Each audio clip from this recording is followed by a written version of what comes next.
This NBA offseason has felt strangely quiet. Outside of a couple mid-level moves here and there, the league hasn't really given us the kind of blockbuster free agency chaos we've gotten used to. But beneath the surface, two situations are quietly brewing that could turn into something much bigger. We're talking about two young restricted free agents, Jonathan Kuminga from the Warriors and Quentin Grimes from the Sixers. Both remain unsigned, both are in a standoff with their teams, and both could be at the center of some surprising trade talks. The question now is simple: should the Lakers get involved? The Kuminga situation. Let's start with Kuminga. He's a fascinating case. On one hand, he's only 21 years old, explosive, athletic, and still improving. On the other hand, his situation with Golden State has been rocky. At times, the Warriors have looked like they want to build around him. Other times, it feels like they've been dangling him as a trade chip whenever a bigger opportunity comes along. Now here's the twist: Kuminga is reportedly looking for $30 million per year. That number sounds outrageous at first, but the truth is, he's probably angling closer to $25 million annually. That would put him in line for something like a 3-year, $75 million contract or a 4-year, $100 million deal. Golden State, though? They don't seem sold on paying him that kind of money. And that's where the sign-and-trade possibility comes in. Quentin Grimes, the overlooked guard. On the other side, you have Quentin Grimes. Not as flashy a name as Kuminga, but a guy with real two-way potential. Solid defender, streaky shooter, still young at just 24. Grimes is looking for around $25 million a year as well, though insiders believe he's more likely to land closer to $20 million annually. That would be a 3-year, $60 million contract.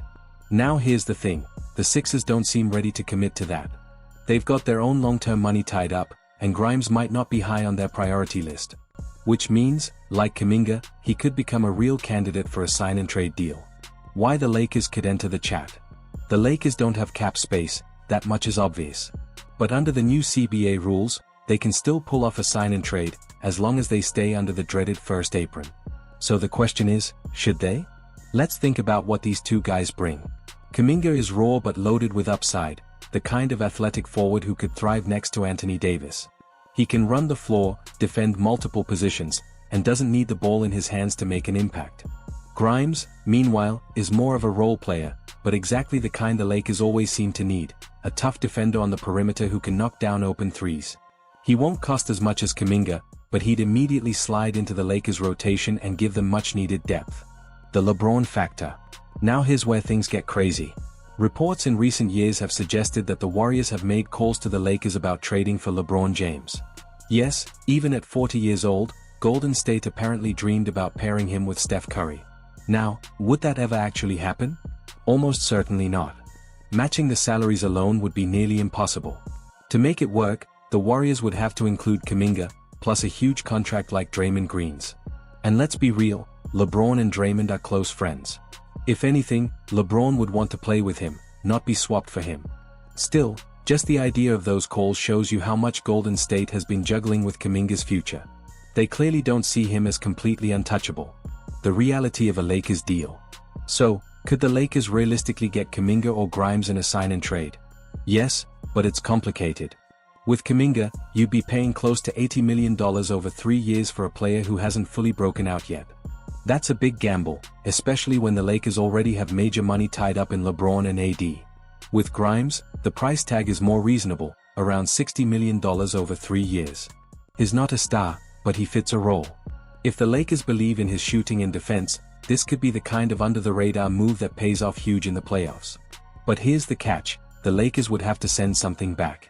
That likely means parting ways with draft picks or a young piece like Rui Hachimura or Austin Reeves. And the front office has been extremely reluctant to break up their current core unless it's for a proven star. So, should they do it? At the end of the day, the Lakers have to ask themselves, is it worth it? Kuminga offers upside but comes at a star-level price without star-level production yet. Grimes offers stability and role-player value, but committing $20 million per year to him limits flexibility down the line. The Lakers have walked this tightrope before. They've chased stars, they've taken swings on young talent, and they've tried the depth and role players approach. Each time, the results have been mixed. So while it's fun to imagine Kuminga flying down the court in purple and gold, or Grimes hitting clutch threes next to LeBron, the reality is this: both deals would be risky, complicated, and maybe not what the Lakers need right now. Still, in an off-season that's been mostly quiet, don't be surprised if the Lakers at least pick up the phone. Because in the NBA, silence usually means the storm is coming. When we talk about the Lakers potentially going after Jonathan Kuminga, the reality is that it just doesn't look like a likely pathway, and honestly, outside of some wild LeBron trade fantasy, there's really no genuine scenario where it makes sense for them. In order to even make the money work, you'd be looking at sending out a piece like Rui Hachimura, and while Kuminga might technically be the more talented player with greater long-term upside, his development curve and style of play fit far better with a rebuilding team than with a contender like the Lakers, because Los Angeles doesn't have the luxury of waiting around for a raw athlete to grow into his role. They need polished production right now alongside LeBron and Anthony Davis, and Kuminga simply isn't that.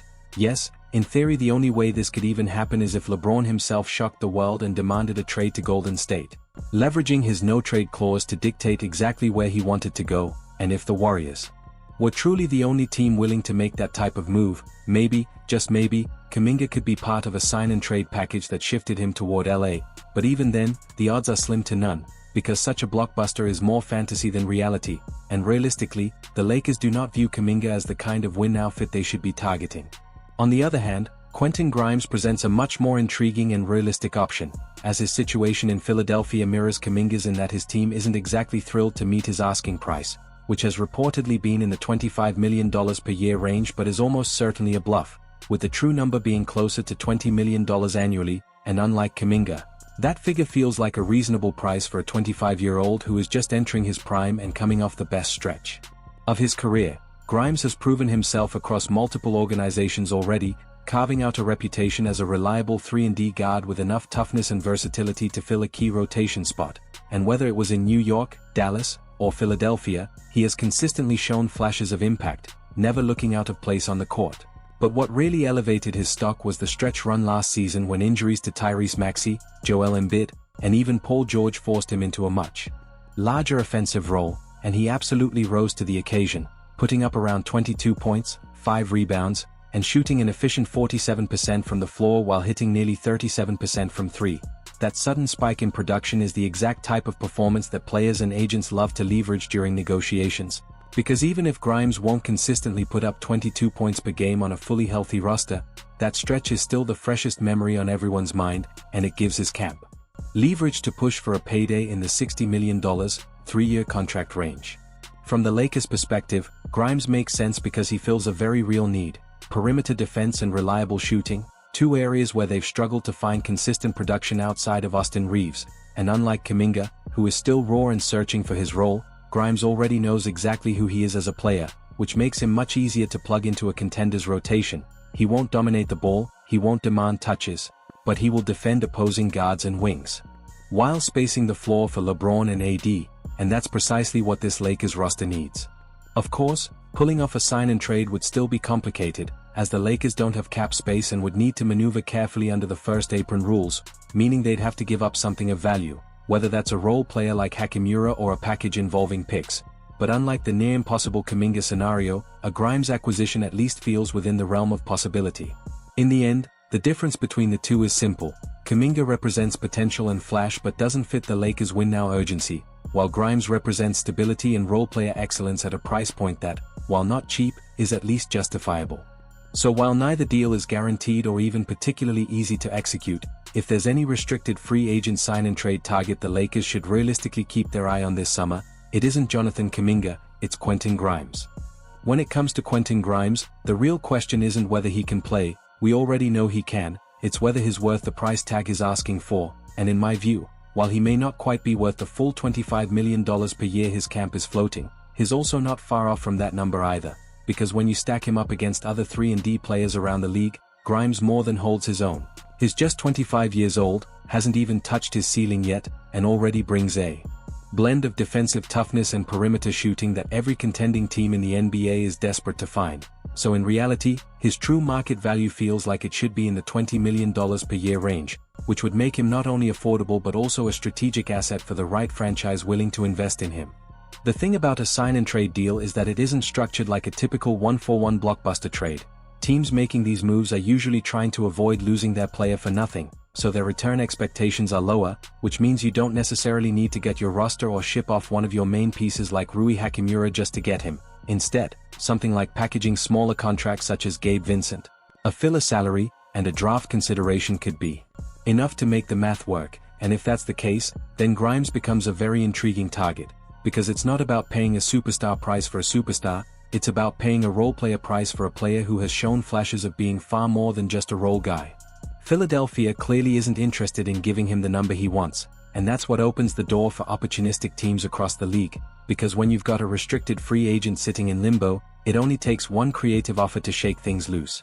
If another team is willing to step in, give him the contract figure he and his agent are holding out for, and deliver Philadelphia some level of compensation through a sign and trade, there's no reason that deal couldn't happen.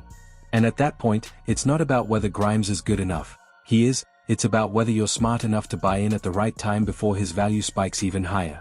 What makes Grimes especially appealing is the way his game translates so seamlessly to today's league. At 6 feet 5 inches, 205 pounds, with a solid wingspan and real defensive background, he has the physical profile of the prototypical two-way guard every contender wants, and he has proven time and time again that he can take on tough assignments on the defensive end, guarding wings and even sliding down to check smaller guards when needed.